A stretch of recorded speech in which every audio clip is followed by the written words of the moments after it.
미디어의 이슈가 뉴스를 바꿉니다. 세상을 깨우는 황보선의 출발 새아침. 자, 이번에는 그 여론조사의 모든 것을 속속들이 알아보는 시간입니다. 무릎을 탁 치게 만드는 예리한 분석을 전해주는 배추도사, 인사이트 K의 배종찬 연구소장 전화로 연결됐습니다. 안녕하십니까? 안녕하십니까. 보상받을 토지가 있으면 좋겠다. 근데 없다. 왕버들나무 대신 배추를 심어주십시오. 배추도사 배종찬입니다. 아, 혹시 배 소장께서는 뭐 지금 저 LH 네. 직원들 그 투기 의혹 이쪽 땅에 부근에 뭐 땅 없죠? 전혀 없습니다. 아예 땅 자체가 없습니다. 그러니까요. 땅을 네. 사시더라도 배추 심을 땅을 사실 것 그러니까 같은데. 에메랄드 그린을 네. 심으시지 말고 보상받기 위해서 네. 국민들이 먹을 수 있는 배추를 심어주십시오. 알겠습니다. 자, 국민 여론 어떻습니까? 이거 LH 직원들 투기 의혹. 그냥 분노가 아니라 험악합니다. KSOI가 TBS에 의뢰를 해서 5일날 실시한 조사이고 자세한 사항은 중앙선거여론조사 심의위원회 홈페이지에서 확인 가능합니다. 국토교통부나 LH공사 등 토지주택 개발 관련 임직원들의 주거 목적 외 부동산 소유를 아예 금지하는 방안에 대해서 물어본 결과 72.6%가 동의한다, 찬성한다는 압도적인 결과로 나타났습니다. 분노가 네. 여론으로 나타났습니다. 분노 그 자체다. 험악하다. 네. 이런 말씀이시군요. 자, 변창흠 국토교통부 장관 거취 관련해서는 어떻습니까? 민심이? 바닥 민심은 상당히 안 좋습니다. 잠시 뒤에 이제 네. LH 빅데이터 관련해서 추가적으로 말씀을 드릴 텐데 예. 정치권은 연일 공방을 벌이고 있습니다. 사퇴해야 된다. 국민의힘은 변창흠 장관을 예. 문재인 대통령이 해임하거나 스스로 사퇴해야 한다고 주장을 하고 있고요. 예. 또 오늘 1차 조사 결과가 발표되는데 그 직후에 뭔가 결단이 있지 않겠느냐 이런 전망도 나오고 있는 상황인데 예. 이 김부겸 전 행정안전부 장관은 네. 사퇴해야 된다라고 밝히기도 했습니다. 요구하기도 했습니다. 예. 이 더불어민주당 내에서 장관 사퇴 관련 목소리가 나오고 있지만 어제 김태년 원내대표는 선을 그었거든요. 예. 과연 오늘 내일 어떤 결과가 나올지도 주목해 볼 필요가 있어 보입니다. 예, 그러니까요. 방금 말씀하신 것처럼 이제 정치권에서는 특히 야당은 뭐 당연히 물러나라 그러는데 그 사과도 하지 않았습니까? 그저께 네. 그 국토위 나가서 현 장관이. 근데 그러면 이제 제가 아까 여쭤본 거 빅데이터로 분석한 LH 관련 여론 어떻습니까? 다른 조치와 보완이 필요해 보입니다. 소셜 매트릭스 인사이트 빅데이터 분석 도구로 LH를 입력했습니다. 네. 가장 연관도가 높은 단어가 LH면은 국가 공기관이지 않습니까? 그런 만큼 예. 토지나 또 이 토지에 대한 신도시 개발이나 이런 좀 긍정적인 연관어가 가장 높아야 되는데 예. 가장 높은 연관은 투기 두 글자였습니다. 투기 그리고 신도시, 네. 시흥, 강명 등이 나타나서 이 투기와 관련된 내용이 지금 LH 이미지에 점철된 모습으로 나타나서 예. 빨리 이 부분을 개선하지 않는다면 앞으로 국민들의 신뢰에 상당한 타격이 있을 수밖에 없어 보이고 예. 특히 주목하는 것은 높은 연관도로 나타난 단어 중에 하나가 서울입니다. 네. 이 서울 보궐선거에도 영향을 주는 현상으로 보입니다. 예.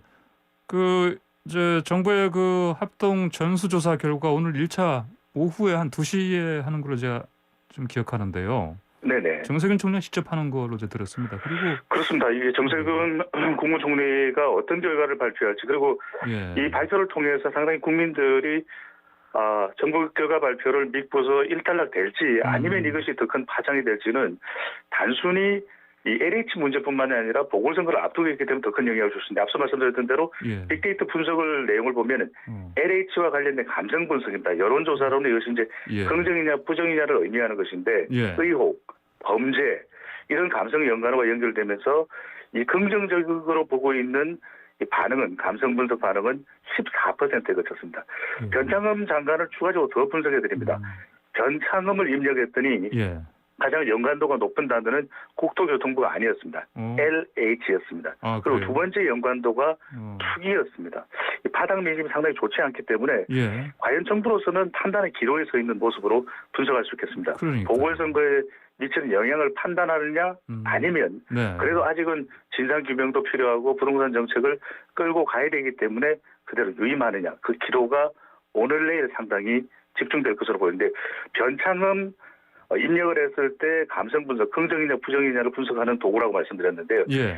이 긍정적인 반응은 14%에 그쳤습니다. 아, 그래요. 알겠습니다. 자, 윤 전 총장, 윤석열 전 검찰총장 그 사태 네. 관련해서 볼까요? 여론은 어떻습니까? 이 부분도 보궐선거에 영향을 주는 것 아니냐라는 이야기가 나오고 있습니다. 그건 잠시 뒤에 설명을 드리도록 하고요. 네네. 윤석열 검찰총장이 같은 조사기관 조사입니다. 윤석열 검찰총장이 헌법 정신과 법치 시스템이 파괴되고 있다면 사퇴했다. 그 사퇴와 발언에 대해서 물어본 것이겠는데 사퇴에 대한 여론으로 볼 수 있겠는데 윤석열 전 총장의 발언 공감도는 56.6%, 공감하지 않는다는 의견은 37.6%로 나타나서 예.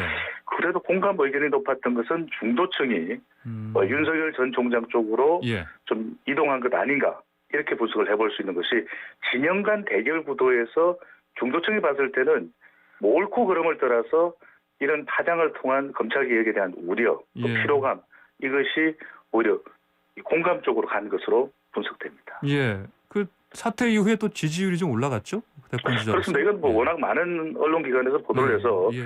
지지율이 올라갔는데 여기서 두 가지만 말씀드리면 예. 지지율이 왜 올라갔느냐. 그러니까 이제 제일 극적인 지점인 거죠. 사퇴를 했으니까 그동안 계속 충돌하다가 예. 그러다 보니까 보수층에서 더 결집하면서 올라갔는데 이 지지율이 유지될 것이냐. 더 중요한 것은 앞으로 이제 윤석열 전 총장이 정치인으로 예. 또 대권 후보로 나서야 된다면 이제는 더 이상 충돌만으로 얻을 수 있는 지지율에는 한계가 있는 것이거든요. 그만큼 정치인으로 대선 후보로 금정이 됐을 때 그 자격이 있느냐, 예. 자질이 있느냐, 그 능력이 충분하냐, 안보 문제, 경제 문제 다 다룰 수 있느냐. 이 금정은 잣대는 또 받을 것으로 보입니다.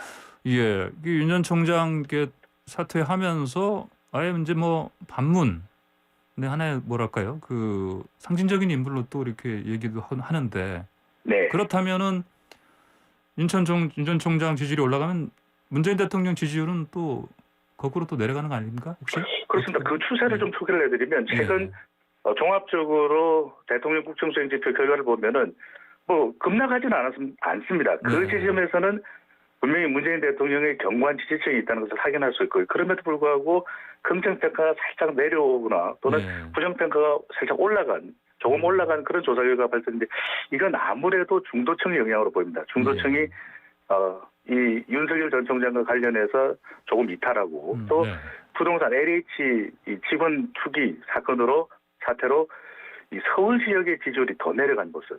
전체 평균보다도 더 내려갔거든요. 그래서 이 윤 전 총장 그리고 LH 직원 투기 사태가 보궐선거에 미치는 영향이 적지 않아 보입니다. 그런 만큼 청와대 또 더불어민주당이 어떤 판단을 할지도 주목되고 있습니다. 예, 말씀하신 것처럼 특히 서울 쪽 그 대통령 정당 지지율 이게 영향을 받으니까 그러면 보궐선거 판세 좀 볼까요? 그 서울. 네, 판세도 이 판세를 배추도사가 분석을 드리면 이 LH 사태 그리고 윤 전 총장 또 사태가 영향을 미쳤을 수 있겠구나 볼 수 있는데 엠브레인 퍼블릭이 뉴스원의 의뢰를 받아서 7일 8일 실시한 조사이고요.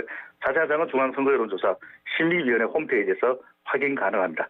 양자 대결입니다. 박영선 대 안철수, 안철수 대 박영선, 박영선 38.7%, 안철수 46.2%, 박영선 대 오세훈, 오세훈 대 박영선, 박영선 39.3%, 오세훈 43.1%.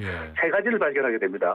우선 박영선 후보가 40%를 못 넘겼습니다. 양자대결에서 이 조사만 놓고 보면요. 그만큼 여기서 더 확장되지 않는 모습입니다. 그건 LH 사태 또 윤석열 전 총장 이슈가 영향을 미친 것으로 볼 수 있는데 두 번째입니다. 그런데도 불구하고 박영선 장관의 지지율이 크게 하락하지 않았습니다. 그대로 유지가 된다는 것은 그래도 지지층들이 결집하면서 박 전 장관, 박 후보의 지지율이 상당히 견고하다. 이것을 확인할 수가 있고 안철수와 오세훈 두 후보가 양자 대결에서 큰 경쟁력 차이가 안 나거든요. 상당히 이 단일화가 이 협상으로 상당히 또 이 치열한 협상이 될 수밖에 없구나. 왜냐하면 안철수 후보가 대체적으로 양자 대결에서는 강한 편이었는데 이번 조사 결과를 놓고 보면 오세훈 후보도 내가 별 차이가 안 난다. 국민의힘 쪽에서도 오히려 오세훈 단일화 가능성을 더 높게 점쳐볼 수도 있기 때문에 예. 단일화가 어떻게 될지 이 부분이 주목됩니다. 그러니까요. 앞으로는 변수가 말씀하신 단일화 어떻게 될 것이냐. 그리고 또 이제 요즘에 LH 저것 때문에 또 부동산 이게 있는데 다른 또 변수가 좀 있겠습니까? 어떻게 보십니까? 이제 이 단일화하고 부동산이 상당히 중요한 이슈인데 또 하나가 전에도 말씀드렸는데 예. 무엇보다도 디테일이 중요합니다. 지금 예. 40대는 다경선 양자대결 해보면 예. 60대 이상은 보수 야권 단일 후보라면 앞으로 이 50대 표심을 누가 가져갔냐. 그리고 서쪽 하늘을 바라봐야 됩니다. 예. 이 강서, 양천, 구로, 동작, 영등포, 예. 관악 예. 이 지역에서의 이 표심을 누가 가져가느냐가 더 중요한 변수가 될 것으로 보입니다. 그래요? 그러면 제가 그럼 오서방이라고 해볼까요? 50대 서쪽 방향 오서방. 네. 별로입니까? 예, 알겠습니다. 저작권은 예. 황보선 앵커에게 있는 걸로 예, 알겠습니다. 알겠습니다. 자, 그리고 부산 가볼까요? 부산은 지금 가덕도 이슈가 이게 사실 여야 다 그 특별법 다 발의를 했었고요. 이게 통과돼서 네. 그런지 모르겠지만 이게 특별하게 어느 쪽에 유리한 이슈는 아닌 것 같아요. 그렇죠? 그러면 그렇습니다. 예. 예. 이 이낙연 대표가 또 2일날 부산을 재차 방문을 하게 됐었는데 이낙연 예. 전 대표가요. 그럼에도 불구하고 판세에 아주 큰 변화는 아직까지는 일어나지 않고 있거든요. 그런 만큼 부산의 경우에도 가덕도 신공항 특별법이 특정 후보에게만 작동되고 있지는 않다. 예. 그런 만큼 더 중요한 변수는 부산의 경우도 마찬가지입니다. 이 50대 표심을 누가 가져가느냐. 앞서 이제 오서방을 말씀드렸는데 예. 이 부산도 오서방입니다. 예. 서쪽 낙동강 벨트 쪽에 가까운 민주당 지지층들이 얼마나 결집할지 여부가 예. 선거에 판가름을 낼 것으로 보입니다. 네, 알겠습니다. 오늘 말씀 여기까지 듣겠습니다. 감사합니다. 고맙습니다. 네, 지금까지 인사이트 K의 배종찬 연구소장이었습니다.